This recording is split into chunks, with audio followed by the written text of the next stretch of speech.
Tell everyone a bit about yourself. Oh, okay. All right. My name is Natalie Weiner, and I'm a staff writer at Bleacher Report. Ah, so you were tweeting out the fights earlier. I got it through Bleacher Report. That's how I knew. I was just sitting here being like, oh my God, where's that?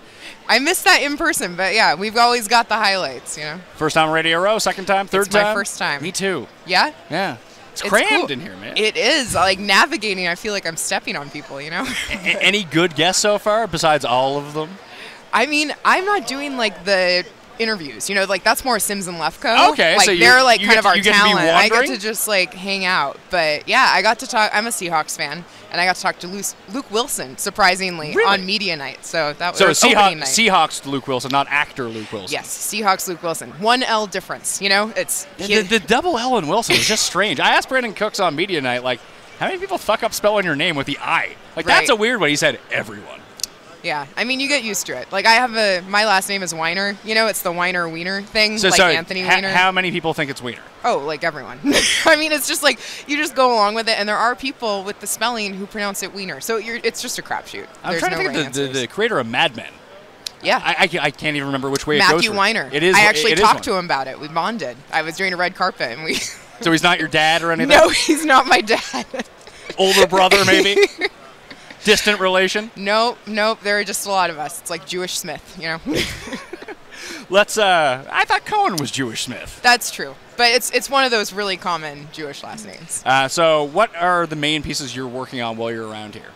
Well, I actually already published an NFL tech preview, like kind of the state of technology with the chips in the shoulder pads and the chips in the ball. Well, let's talk about this, because why isn't there a chip from one end of the ball to the other to get it across the goal line? That was my question, right? Tennis That has was it, what but I football was trying can't? to figure it out. And it's like, it's really fascinating. And the thing is, the technology is mostly there, but the NFL is not prioritizing it for a number of different reasons. The commercials on replay time? Yes. And it's like, they will say, like it says on the website, if you go to the NFL operations website, they're like, technically, we could do this, you know, which is really fascinating. But they like having the break in the game, you know, and I think to some extent they like having the ambiguity, you know, that gives them and the referees more control of the outcome of the game. It gives them an out, too. Exactly. Like, oh, no, we can't confirm that. Right. But I think it is an inevitability that we're going to see automated first downs and, like, automated boundaries, you know. Like moving the chains around, too? Yeah, like get rid of the chains. You know, like you would just know because like we're so close to having the chips and the balls like know within centimeters, you know, the placement. So listen, I'm Canadian, so I'm all about centimeters. But you try to explain centimeters to people down here, it's a bit of a different story. Within get your metric system devil out here. Within fractions of an inch, but it's just. There's a lot of different issues in play, but mostly football is so physical, you know, it's like there are players obscuring the ball a lot of the time, and they're like on top of each other and stuff. So getting the technology to track the ball with all of that kind of interference and also with the precision that you need. Like right now they know approximately where it is, but if you come down to like you're a half foot away, you know, like if it's like it's the index card thing. Apparently that was okay. It was, but then they actually put out a release and they were like, no more index cards. Like the NFL officiating staff, they were like, please don't do that anymore to all of their refs. So what else like that I'm not even like thinking of tech-wise right now could we see coming down? I mean, it's just the really interesting thing to me is how these advanced metrics that they're getting about acceleration and player placement on the field. Air yards. It wouldn't be my show if I didn't shout out air yards to the people out there. They all love air yards. It's just like, it's how it could impact play design. You know, like imagine a coach with a tablet that's like has all of these live stats about player exertion and how fast they're going and where they are and like, you know. We've seen a DB decline in his speed running backwards throughout the course of the game. He's getting tired. Exactly. Let's move our fast receiver over and burn right past him. And so they're like altering play designs kind of in real time, and then they can just, you know, put it through to the quarterback or whoever. Does that mean coaches will eventually have to be up on how all of this works, or can they still just be football coaches and like you have some nerd playing Madden in the background being like, oh no, this is what you should be doing? I think they're more up on it than most of us give them credit for. And even they front like they are all, you know, old school. Like they're Belichick like, oh, does. I just like to like draw out my plays or whatever. But the fact is, like every NFL team employs some kind of performance tracking system. You know, like they have chips in their pads in practice. I don't know if the Bills do. Well, almost all of them. I mean, from the people that I talk to, it's like they're all in sync with these tech companies, but they just kind of keep it on the download. I don't know. Do you think if you try to advance to, because I've even heard this about replay, we got to get rid of replay. It doesn't even work all the time. Right. Is there still too many old school football fans who are just blown away by this? Like, I don't like this at all. It's too complicated for me. I mean, when the people I talk to, who are obviously working for tech companies, so they're biased. But, really? But their point of view was like, people are initially reluctant, to change their ways. Obviously, like football's a pretty conservative sport. But once they see the change in results, it's like it's an arms race, basically. That's where the game is going, I think. And it's also about player safety. Like if you have a better sense of how players are exerting themselves, like then you can protect them from injury, especially soft tissue injuries better. Any update on like the equipment at all? That part I didn't do as much research on, but obviously it's a big issue. It's tough though, but like even you can make the helmets with more padding. Maybe Colin Kaepernick had it right, just have a giant afro. It's like double padding inside of your helmet. I mean, whatever is working. But yeah, it's certainly, I mean, that's a whole pressing other issue, concussion prevention and all that. But yeah. In terms of the game, who are you taking? Who am I taking? It pains me to take the Pats, but like I feel like how can you not? Well, is it one of these things where they beat the Seahawks in the Super Bowl, so you just hope they beat everybody?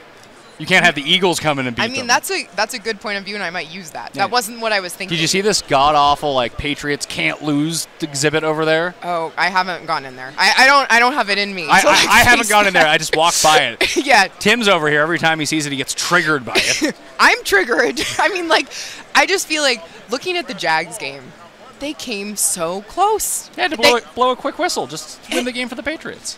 It was that's how it works. Right. I mean, and that's another thing. Like if they give up like 2 PI calls on Sunday, like that could be the game over. Like if there was better tracking with all this, and you could have, and I know they want to milk it out for commercials and the drama of everything, but if you could have more instantaneous replay, which has to be a thing. Right. Just even allocate one ref to look at this stuff and be like, no, here's how it is. Yeah. Like, could you do penalties, pass interference, like that kind of stuff, or is that just too much? I mean, I think that aspect of officiating from the research that I've done, like PI calls are never going to be able to be as automated as anything else. It's more like ball placement and foot placement, like in bounds or out of bounds. That stuff is much easier, but because it's like you're just determining tracking. With PI, it's like, how can you gauge whether somebody's hands are on another guy? Like that's just looking at the film, like we're talking about with the replay. So I don't know if it'll get much faster with that. Fox is breaking out anything new for the Super Bowl? Because like I remember the one, I forget what Super Bowl it was, but it was the first year they had like the Matrix cam around the goal line. Right. I was like, whoa, this is blowing my mind. And now it's like 10 years later, it's like, this is stupid. I don't think so. I went to the tech press conference yesterday, and they didn't mention anything specific, but it's possible. Any good nuggets from the tech conference that weren't in the article? Yeah, I mean, they were just talking about kind of the next-gen stats. That's their main calling card, like Zebra, the official partner of the NFL. Calais Campbell, he had the fastest sack of the entire season. It was 2.03 seconds. That seems unfair. Yeah. It's insane to think, like 2 seconds and he's on top of you. That's nuts. But another interesting part to me was they sort of compared Nick Foles and Tom Brady in the regular season and the postseason, just sort of with the time to throw. And their stats were actually kind of comparable. Really? I know. That makes me dubious of these next-gen stats. Right. Fair enough. I know. Well, it was interesting because the overall average was pretty similar when it took to their time to throw, but then when you got to third and long situations, Tom Brady kept the really short time to throw, and Nick Foles had like a whole extra second. Well, which is like that's because we saw this with Carson Wentz earlier in the year. That's all of a sudden third and 12, not a problem. Someone's going to come at me. I'm going to shake him. I'm going to roll. And then Nick Foles is doing it too. They put all the Crisco on the poles in Philadelphia before the game. I think they do it to the quarterbacks. It's the only possible situation. I don't think Next Gen is picking that up. Criscoed quarterbacks, maybe. Old school. You're like the coaches. It's like the frozen baseballs and baseball. Right. You gotta get, sometimes the best moves from the 50s might work. No one's thinking about them anymore. We've evolved past them all, but you can still sneak that in. Retro. Like the vinyl revival. It's like the running back who carried the gun on the field. No one wanted to tackle him. I'm going to get you to sign the ball before you get out of here. Oh, okay. It's real greasy. It's covered in Crisco like Nick Foles. So Awesome. Well, I feel very special. I didn't expect. I feel like an NFL player. I've never felt like an NFL player before. Well, are you doing steroids? No. Well, then just the signing will have to be what it is. All right. Thank you very much. Thank Natalie you. Weiner, Bleacher It was Report. great to Where meet can everyone you. follow you on Twitter? Tell everyone. It's just my name, Natalie Weiner. Weiner. So the E before the I. Yes. That's how you know. Thank you very much for being here.